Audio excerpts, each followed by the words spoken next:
ubahan bab 1 tingkatan 5. Let's go! Okey, hitungkan nilai S dan T bagi setiap hubungan yang berikut. Y berubah secara songsam dengan X. Okey, kalau nak settlekan soalan yang macam ni, adik-adik kena faham dulu, iaitu hubungan dia kalau Y berubah secara songsam. So, Y simbol macam ni, okey, dia adalah 1 over X kalau dia songsam lah.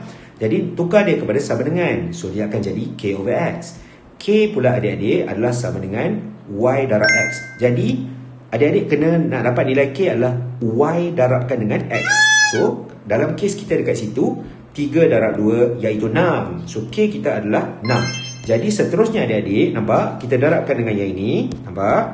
Darabkan dengan yang ini. So, S darabkan dengan 1.5, kita akan dapat 6. Jadi, adik-adik semua, S adalah sama dengan 6 bahagi 1.5. Kalau adik-adik tak confident, pakai kelas Swiss ataupun kalkulator untuk dapatkan jawapan. So, S kita adalah sama dengan 4. Seterusnya adik-adik adalah 5T.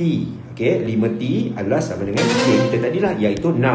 Jadi, 6 kan tadi kan? Kita dah janji tadi kan? 5 darab T ataupun X darab Y adalah 6. Jadi adik-adik, T adalah sama dengan 6 bahagi 5. Iaitu kita akan dapat dekat situ, adik-adik boleh tekan kalkulator kelas Swiss kita akan dapat 1.2.